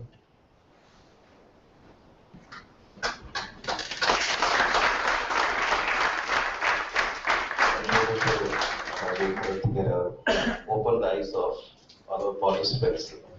Moreover, all of our participants are much learned. And he spoke all the sciences of opinion poll, including social sciences, statistics, mathematics, everything. Very energetic, and moreover, the lecture was very breezy also. And as a role of moderator, given the responsibility, I would like the participants make their questions very proper, brief, short, and moreover very crispy also. Because already I am advised the way that there may be questions in a lengthy manner, there may be questions, there may be lectures also. But it cannot be avoided in all the circumstances. So, moreover, on behalf of CSDS Lokniti Network, as a state coordinator of Tamil Nadu, and he has spoken about the CSDS role, the Lokniti's responsibility in conducting the opinion polls, how it is being conducted. On the other hand, how we are selecting the sample, random samples, and how we are. On the other hand, the field investigators, the role of field investigators is enormous. And the kind of questionnaire we prepare used to come around 14 pages, 15 pages. It has gone up to 20 pages also. And the very first page itself, we used to get the consent that this survey is based on this assumption that what is the problem happening in India related to elections, and we are going to ask some of the questions related to politics, economy, and other issues. And we used to assure that these data will not be revealed to anyone, and it will not be used for any other purpose, so that it is very, very confidential. If you have any doubt, you can call us on this number, the doctor's email and all. And moreover, we used to give the authorization letter, which is signed, duly signed by Sri Sanjay Kumar of CSDS and myself also. And within that 4 days, 5 days task, it doesn't go more than 6 days. But is to give proper identity card with attestation. So we prepare our field investigators in a way that they should not make any extra assurance or like extra relationship with the respondents or any other people. Or we used to give the sample size per day. It should not exceed more than 8 or 10. It is not that 25 respondents should be collected within 5 days or 6 days. Some of the market survey, the difference between the markets and survey and the academic survey, that is very, very different. And market survey always been like pick and drop, something like that. As our Professor Imtiaz Ahmed used to say, shoebox method, as what our Raju sir also demonstrated here. Just sit in a place or a street corner and write the numbers and pick it up, and once again you just take it out and write it down. This is what happening. And this has really questioned the very integrity of the opinion poll, which is very, very systematically, genuinely, and academically. Actually, we are not asking the question only like which party do you want to come to power or something like that. Which party, whom did you vote for the last time or something like that. It has the questionnaire. It takes you to a dialogue with the respondent. It is not fixed with few questions like which party is better in administration or maintaining law and order or something like that. A questionnaire consists almost all the aspects of a citizen's social life, political life, and economic life. And moreover, our survey gives a striking understanding of the society and the politics and the difference between preaching democracy and democracy in practice. So there are a lot many things to say that how CSDS works with the survey, particularly the LOPIC, the network across the country, almost all the states. But he has given the public opinion in a mathematical way, in a way that he made the assumptions into fact that how our questions has been filled with code numbers only. We don't write it on anything. How the codes are made into data and how the data is interpreted in a way which party will come to power with this many seats and this much of percentage of votes. And these are all the factors, and the factors will be interpreted later after the poll, once the polling is over. So, such a huge and uphill task the CSDS LOPIC network does decide. And moreover, it may be very easy to watch on the screen that some people have gone there with some questionnaires and they filled up and come back and just they are running the data. But the very process, the scientific process of predicting the seats, the vote share, everything very excellently explained by our Professor Rajiv sir. So may I request our participants to throw the questions to Rajiv sir, but please brief. Thank you. This is regarding apart from the science behind the polls. The undecided voters, 5 to 10%, they are causing the major spin that is making so many seats going to different parties. That is the main thing happening here. Due to your opinion poll, these people influenced by your prediction that they will go for the wedding the evening horse. So in this context, what is your proper to conduct this votes? Now, on one hand, yes, there is a large undecided voter, number one. Number two, it is true that, as I said, that there is a certain tendency to go with the winner, so there is a definite possibility that there is a feedback effect of opinion. Now, the question is, if law permits it, number one, okay, and other agencies are going to do it, it is better to do it and do a honest job and effective job, number one. Number two, in that scenario, it's actually very bad if nobody else is doing it and one agency does it, then you are going to give a whole lot of handle in that one agency. So that, if you were the only ones doing it, I will not do it, for sure. But everybody does it, and as I said, most of the time we are staying away from doing pre-election opinion poll because we would be given a name that, oh, this is this party wala, he has become that party wala, etc. This time there is so much interest and anyway others are doing it, so we are doing it. But yeah, we have to do it with some reservation. No, I know. Now the other part is, legally, on the other hand, you do not prevent expert to go on air by saying that this is what he thinks this is going to happen, right? Or you may say our reporter had gone to the Narendra Modi rally, and for people who were coming out, this is what they said. He would have talked to 5 people, and he can go on air saying that this is what people are saying.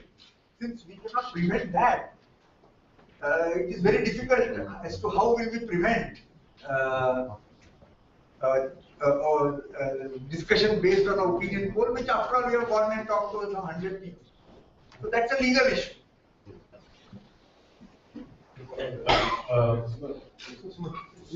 Can I? Hi, thanks for a wonderful lecture. I just want to make 2 points. I think one is this projection of vote share or conversion into the number of seats. I'll take the example of the latest one that you've done for Tamil Nadu, where you said, 0 to 4 seats for Congress and 5 to 9 seats for others, and on a vote share of 10%. I think what is being, I don't know, you have to clarify this for us. Are you taking the concentration of this vote as part of your sample study? So, for instance, a 10% vote share that you predicted for the Congress, and you have given them a seat share of 0 to 4. Now, that necessarily means you've identified some constituencies where the Congress is getting above a minimum threshold of vote needed to win. Similarly, you're saying 5 to 9 seats are going to others. Now, that means that others are getting in excess of 25% minimum, which is required to win a seat. So, in Tamil Nadu, last time also, if you remember, in your poll, you had come out with almost a neck and neck with the ADMK just ahead in 2011. I think you had said 130 to 140 or something for the ADMK, but they ended up with 200 plus seats. That is wrong. We did not get to the extent, but we were far away from neck to neck. There were other channels who said neck to neck. We had said that. No, the ADMK will win, but I read the article. The article speaks about 130 to 140. Yeah, so we'll win for sure, not neck to neck. Yeah, but it was 100 for DMK, which turned out to be 30. See, I think I just want your clarification on this point. Are you factoring in the concentration of the vote? Because making a seat projection without factoring vote concentration, how is that the reason why these, especially for Tamil Nadu? So let me answer one by one. Number one, as from what I explained, concentration, unless the concentration has changed from last election to this election, which is not true. Typically, socio-economic profiles are not changing that fast. So concentration, if it was there last time, that will be there this time as well, and therefore it will get factored in my model. Okay. No, the assumption of 10% vote. I'm just asking a simple question. I'm telling you, please. See, there is some group of constituencies where PMK vote is concentrated. It was concentrated last time. So, if I see that overall PMK has gained 2%, I will take that into account and go in. That will, the history data will tell me that these are the seats where PMK is concentrated on. So, I am taking into account the concentration of seats. Okay. Now, whether it can be done better is a different question. Okay. As I said, in 1 hour I have given a very brief overview. So it's not just state-wise swing. We look at regional swings. We look at phase-wise swing. We'll have a classification of urban-rural. So all this we take into account. So to briefly answer, we do take into account concentration of votes. Number one. Number two, as far as history, okay, you have said 2 times. Last time, ADMK's victory, the extent of victory, nobody, not even Mr. Joe Ramaswamy could predict. Okay? It was something there was undercurrent, and you can only correct it to the level at which, based on what people are answering. Also, it's not that you have been always wrong in Tamil Nadu. You go 5 more years behind, you are on the dot. So it's a mixed bag. No, just this particular prediction that you made, February. We can discuss it later. Yeah, okay. So let's not keep on asking the supplement questions because. So, this is just The first, Professor Sesha. I'm not going to comment on the popular as the political aspects, of course not, and neither do I going to speak about the methodology in detail. I am myself an novice in that. First, let me, a few years ago, when I invited Karadikar to, the first thing which was as a mathematician, even as a mathematician, is this very surprising thing that you want to predict something, say about 1 crore of people. And then he says, the first thing is saying, I will only say for 400, 500 people or some thousand. And I can get the answer. The first thing is that the surprise is totally counterintuitive. What could be the result, or is it quasi science, or then of course, since I am also known as a little mathematics, I can see that after some time you see that it is how a certain distribution of people, whether several things, is distributed across. And if that distribution can be sort of, you can estimate it, or you see if there are, say, say in Mylapore or something, there are 1,000 people. All of them are still correct. You can have at least one person is enough for that. Intuitively, this is the kind of sample set. But now, the second thing is that, all right, you can have, of course, there are some standard theorems which say that if you have so many samples, etc., then you can predict up to certain level of approximation. That is a wonderful, beautiful theorem. But now they have to predict. This is another big surprise. Is the number of seeds. The seeds is very small. You see, when you have a statistical model, or in science or something, or biology or something, millions of people, then you integrate and then it's approximate. Here, finally, you should come with an answer for 200 seats, 300 seats. How can you do that? Therefore, another thing is that then reflection again shows this, and the point is that this is not a quasi-science. It is based on very solid and very deep, often even deep theorems. And even though people now talk only of symbology for this is just a minor, as far as I see, a minor aspect of predictions or sample survey. See, this is just but the point is, say, when you talk of symbology, there is a lot of popular interest. But what I wanted to finally say is that besides this symbology or prediction or sample survey is a science, and it has to be cultivated, or I would say it's an experimental or applied science, where the wonderful phenomena is that you have big theories, how do you apply? It's like an experimental science. You have statements, then you have to observe data, how do you interpret them? Therefore, it's not a pseudoscience. That is, of course, unfortunately, because when you see in political things, you can, you may not have any credibility, but it is a very beautiful applied piece of science, which goes far beyond psychology. For many other, sorry, no,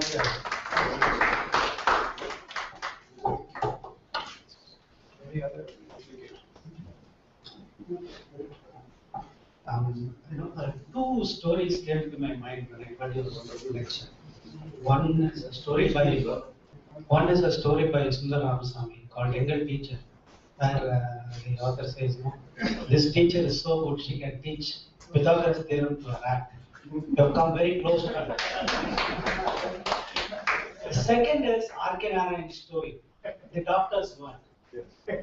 By the very fact of the credibility of the doctor, a life can be saved. So I think you underlined the question of credibility. I think that is Credibility and avoid that. Yes, yes, combination of Wi-Fi, not stats. But so much I learned, about the maturity of the Indian voter. Probably that will be an academic exercise. But only one quick question is, for your explicatory purposes, you have used the situation of only 2 players. When there are more players, what do you do? Especially, for instance, in Tamil Nadu. What is going to happen if 3, 4? Yeah, so as you rightly said, the example of 2 was taken only for explaining, and actually first time when we used it, 98, we had looking at only the leading 2 and forgetting the third, and then when we compared our performance and actual, each time we do a postmortem, and then we realized that especially UP in that year, many people who were coming number 3 in our vote estimate were ending up with winning, and they were all very close to each other. That's why. So now at least we are incorporating 3. And in fact, last week I was in Delhi with my friend and colleague who was involved with me right in the beginning. We were debating whether time has come now to incorporate a 4th entity in our calculations. But yeah, no, we do take into account. She wanted to ask.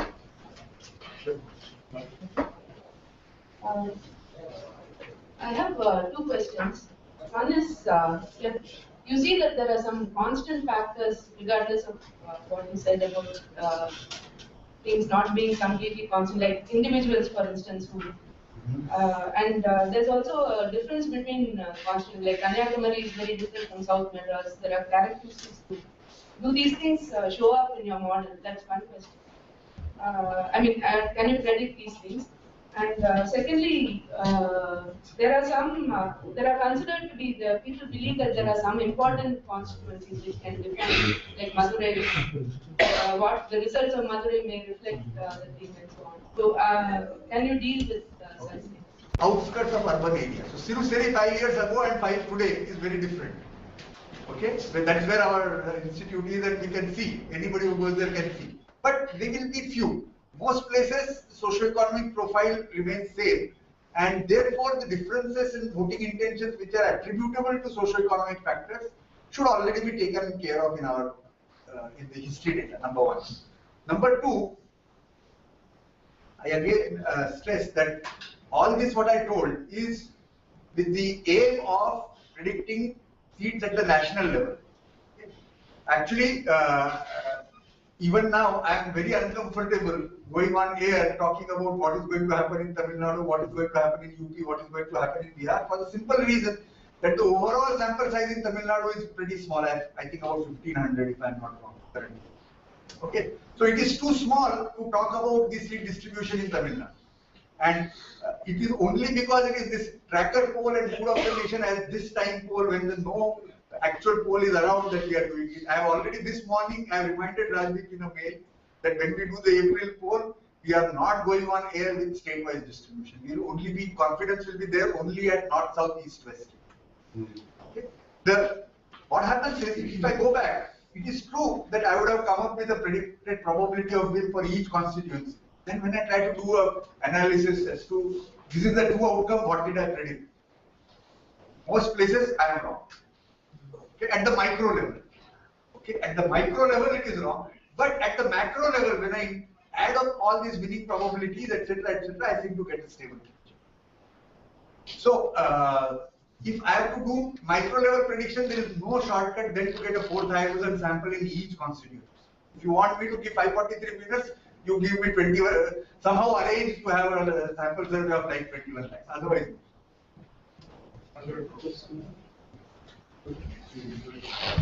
so I hope I answered it. Go on. Sir, how do you factor in pre-poll alliances? Okay, if the in a post-poll, when before we would know the alliances, then it is simply like a party.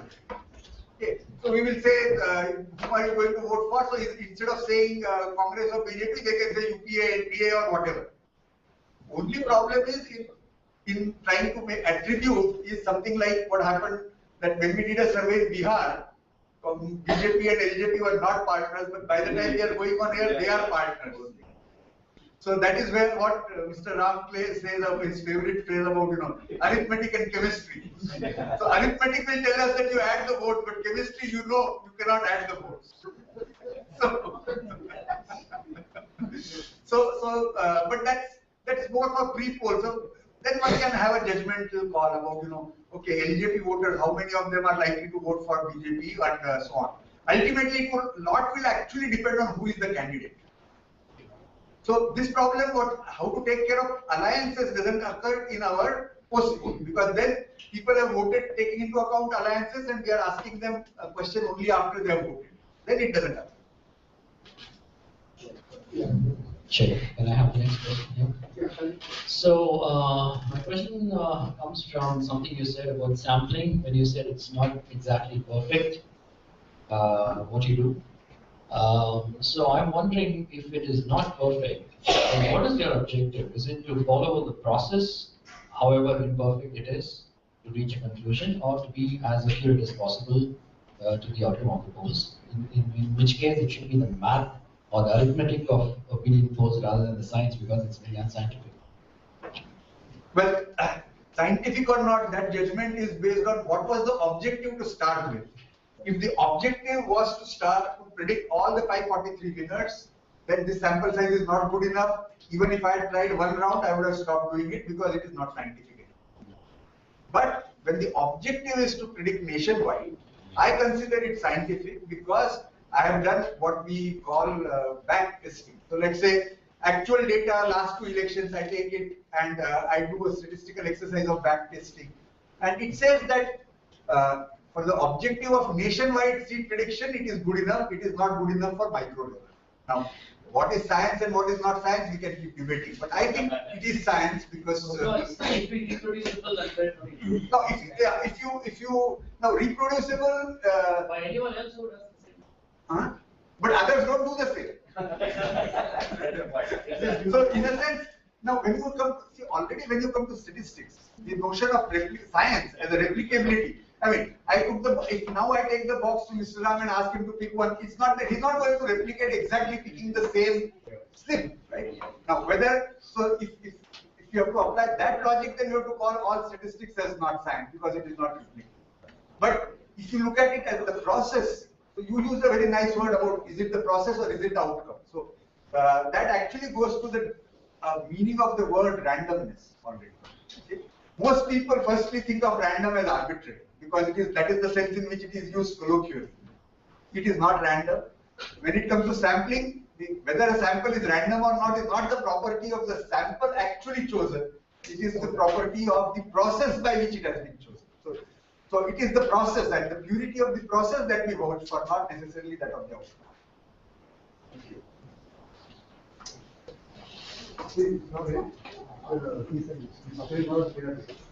The statistics, they use the word random, but in really purely mathematical methods, they will say generic.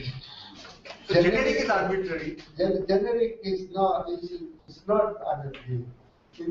Generic is the kind of behavior of a small of generic behavior. The most people think like that or something, but it's a very precise concept in mathematics.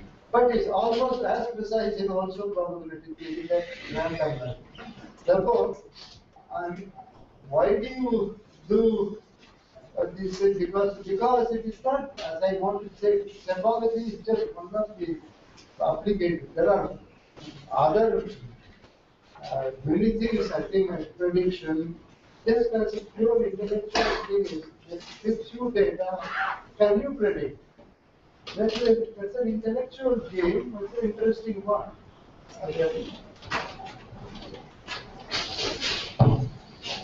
Sir, statistics, in my opinion, it's my firm belief that it's still a Newton mathematics than a taking science throughout India for right. It's not a perfect mathematics. It's a Newton mathematics. Newton mathematics. Okay. It may be a science in an ideal world, but they only refer here. So, but my question to you is, Yeah. you say you are doing things for academic purpose. You have you qualify as an academic. An academic work has to have a sort of addition to the knowledge. What knowledge one gains? And you withhold the knowledge. You say that all those things are secret, and you only pass on the inference to the public. Yes. No, okay. I will pass about your opinion. I will not counter that. Your opinion. No, no. See, I don't. Wait. Your question is why do I do it? This is the question. And secret versus public and so on. No, there is nothing which is secret. What is secret is the identity of the respondent that is secret. Number one. Okay. Our methodology, unlike everyone else, our methodology is public domain. We have written academic papers about it. Each exercise, the sample profile, various details, dates when the interviews were conducted, who are the coordinators, which is the team members. All this is there in public domain. It is even more so now than ever before. Earlier it was there available for asking. Now we are putting it on the website. So there is nothing secretive about it. And he is our state coordinator. And today we are meeting the first time. But we have confidence in each other about each other's integrity because of being part of a network, that we are doing it properly. I am meeting him for the first time. Yeah.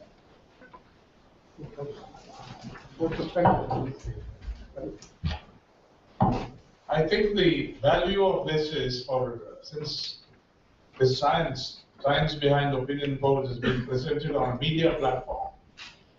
I think today there is increasingly a realization that if journalism is to do well in the current digital age, it has to make sense. It has to be knowledge-based. And this is one of the relatively rare examples, to my mind, of a knowledge-based approach to something interesting and even exciting, Indian elections. And in fact, I used to ask the same question, but not in any hostile way. I come from academic world, sir. I see the scientific issues about getting every PhD and an MPhil. But that's a different PhD. Don't relate your PhD and MPhil. Not my PhD, every PhD. I'm also filming that. Come on. Yeah, this is cool down. The issue is, we used to ask the same question in a different way. What is the model? What is the formula, etc.? This is what earlier, because a lot of it was non-transparent. This is a very, very rare case. That's why I said that initially he's been very generous in sharing his knowledge. Because he's an academic, an intellectual, a mathematician.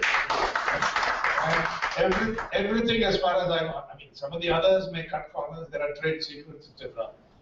In some cases, okay, in most cases not. But here is somebody, I know that Professor Karandikar, I haven't known him for a very long time, but I watched him on television and recently. He will not be influenced by somebody saying it doesn't make sense. He'll go by the data. Otherwise, he's not available because it's not his living. He's not making it. Even if he was, I think a good scientist will not take that shortcut. So I think this has to be understood because it is very rare. And what value, what use is it, you asked? I think it's very useful because you learn a lot about the political process, not just who's going to win an election.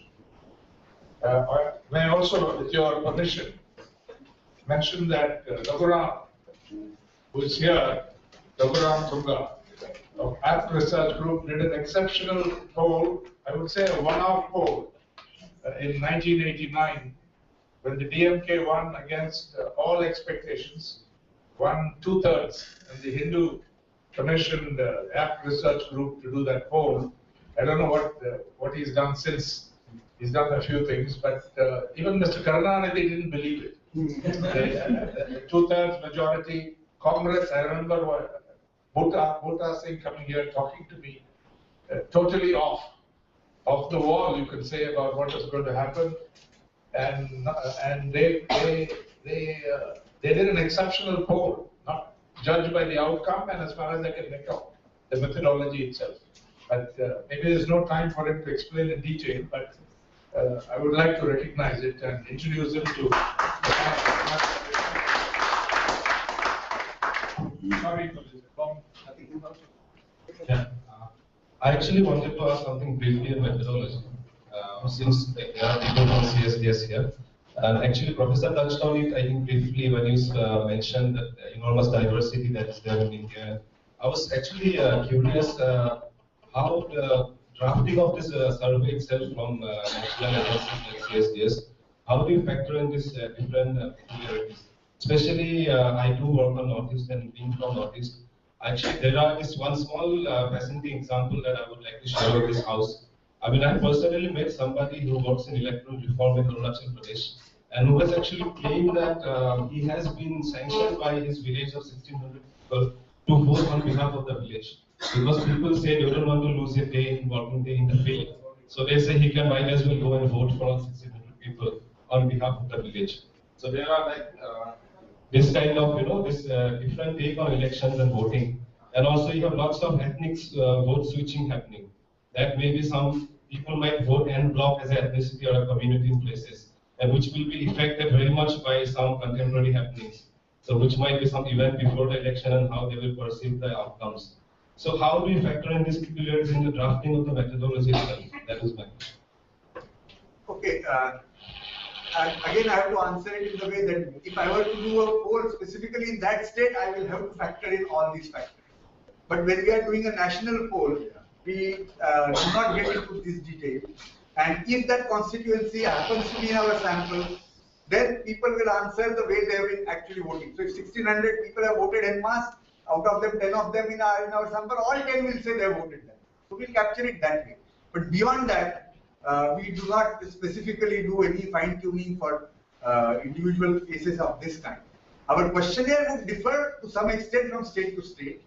So, for example, when we are asking about the opinion about the chief minister and so on and so forth, obviously each state has a different chief minister, party who is heading it, or different political history. So, depending on the context, the questionnaire may differ, but we don't necessarily fine-tune it to this micro detail that you mentioned. When the objective is nationwide. If my objective is different, I will have to address the micro level. So, actually, the question is set for national level parliamentary election, and the assembly elections are different. So the assembly questionnaire, we have only state-specific questions, mostly. And the parliamentary election questionnaire will have the combination of state as well as central level issues, and there is a specific questionnaire for that state specific questions. At least 8 to 10 questions will be there to answer. And moreover, within the 10 questions, we used to capture all the issues, like ethnicity, or tribal issues, or caste violence, and everything. So, no issues left out, categorically saying. And moreover, like, we cannot ask every question within the questionnaire. We can collect as much as possible, but we cannot expect the 100%. So within that 100%, yours 10% might be missing. Okay.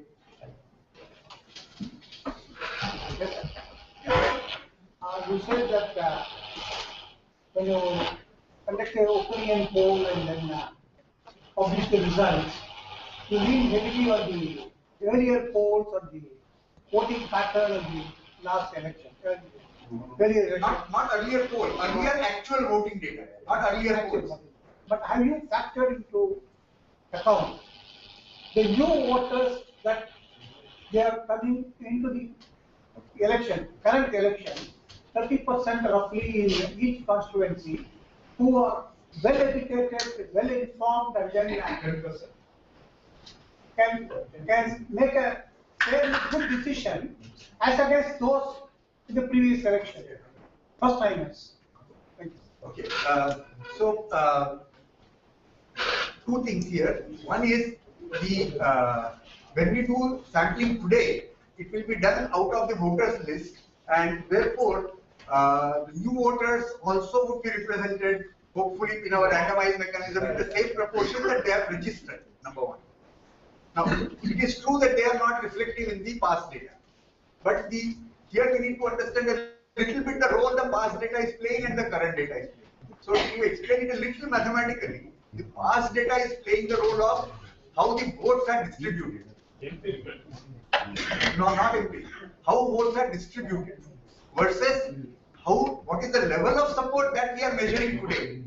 So it is like if Congress, it is more or less spread across the country. Or within a state, how it is distributed. Is there an area which is strong hold of Congress and a weak hold of Congress? That is what judgment is being used by the past data. But the level of support is being measured by today. So it can go for a toss in the following way, our model, that if all the new voters, the pattern that they are distributed in. So if I take an example from, let's say, UP, in a constituent, in an area which is otherwise a BJP stronghold, all the new voters are going for SP. Whereas an area which is a SP stronghold, all the new voters are going for BJP. If this happens, my model will face a problem. Little bit. But the stressing point is that the past data is used only to judge how the votes are distributed. But what is the level of support is all measured by today's data. Since we are exceeding the stipulated time, I think more than 2 or 3 more questions can. Please visit. Good afternoon. You spoke about the relevance of historical. My name is Giridhar. I am a student. You spoke about the relevance of historical data. So how do you factor in none of the above this thing which has come recently? I mean, okay, I will have to worry about it next time. It's not there in the historical data. So in this election, if there is somebody who none of the above, how do you factor in? Just like another party? No, I mean, they are effectively as good as not having voted. There's no impact. So none of the above is basically as if they have not voted. That's all. The difference would have been if the rule was that if none of the above gets more votes than any of the candidates, then the election is null and void and has to be done again. Then it needs a serious incorporation in my model. But the way it has been implemented, that it is just going to be ignored. So you have been able to register your protest. Beyond that, nothing more. Yeah. Just a simple question, sir. Are you considering administering the questionnaire online? Is that a possibility? No possibility because I mean before online, the method used by many people is telephone survey, and that is what is used in US. Truman Dewey. But in the West, I think the online. No, in the West, before, as I was telling you, in the West, for years they have been doing telephone survey. Going back in history, as Mr. Ram reminded, in 1940s, even that failed in US. Now it seems to work. Even telephone survey will not work in India because the distribution is not uniform. You know beforehand that the lower strata in socio-economic strata are going to be underrepresented. If you go online, it will become even more I think the secrecy of the data and the credibility and the honesty will be higher. No, but if it is not representative, all those things don't add value. If it is not representative, these things don't add value. I have one question.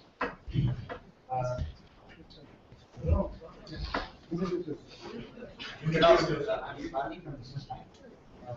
When you're asking questions, whether only those questions. Can you ask questions? Speak into the mic. When you're asking questions, either only or through a questionnaire, how do you phrase the questions? Because that itself will influence the. Very important question. So the questionnaire is pre-decided in Delhi, where all representatives are there. We sit together, debate and discuss. I participated in the 90s. Now I don't do it anymore, but the exact language needs to be worked out.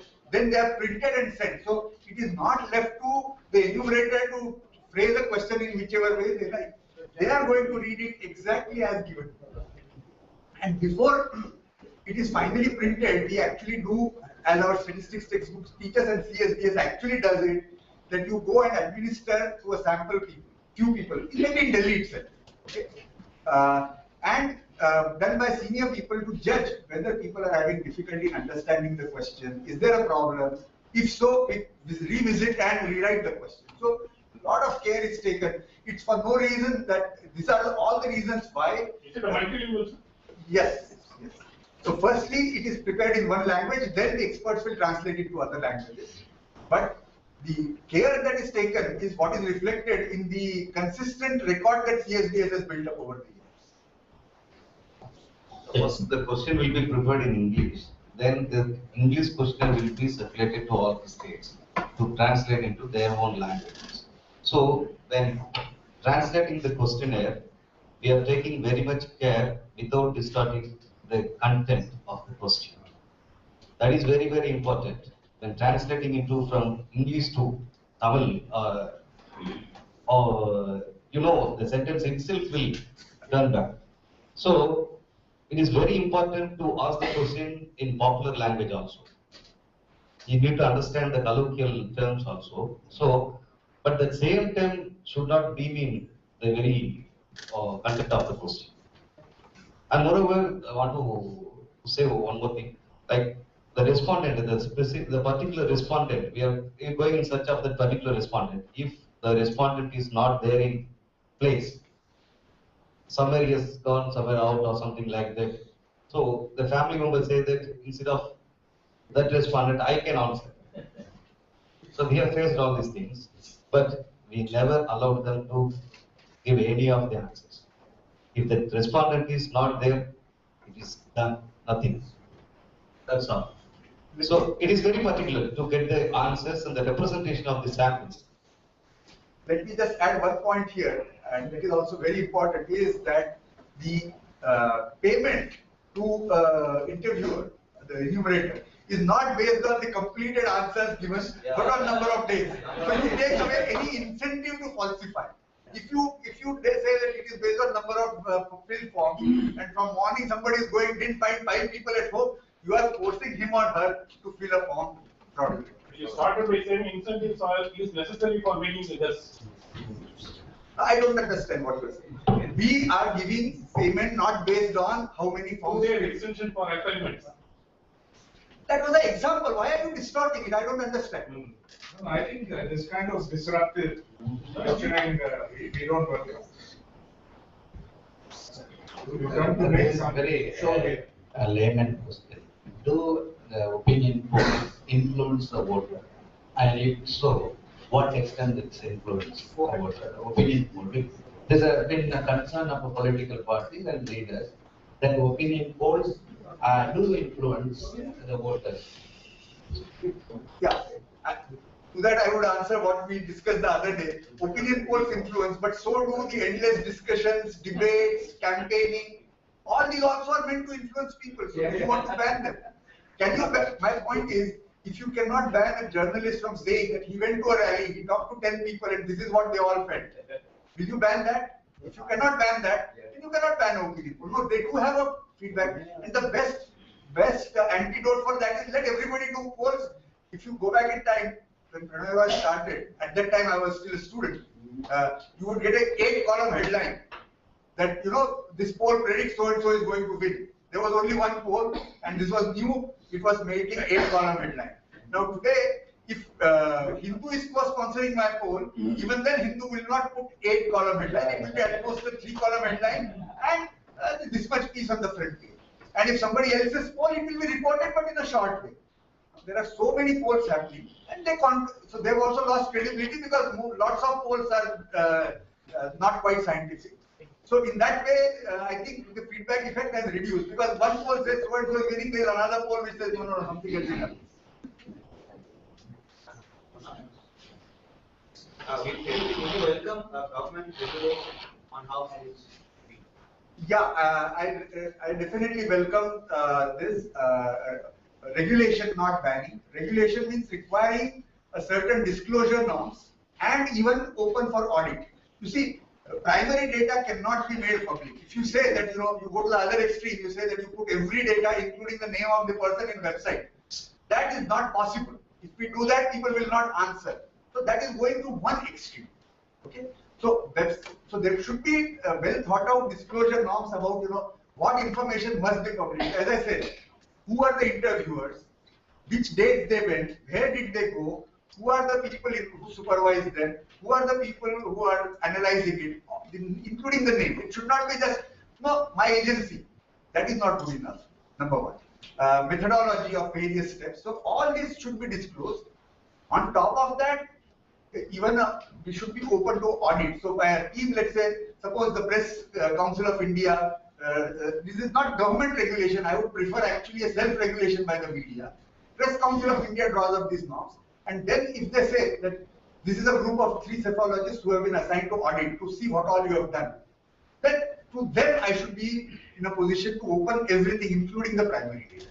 I think that is what I think should be done. Yes, Vasundhara. Hi, I'm Vasundhara from the Unit Center, and just for everybody's benefit who are interested in the idea of whether opinion polls influence voters or not, we actually did a panel on this a few months ago, and the entire video of the panel and the report is online on our website, which is www.thehinducenter.com. So any affiliated discussion or comments that you have on that, I think that you might find them addressed if you look at that news report we did and the video of that discussion. Thank you. That is why Rajiva made his debut.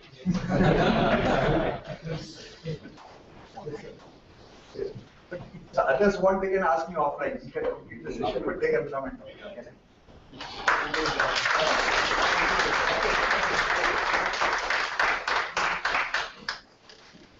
Mr. Karnikar, strong chair, shortly.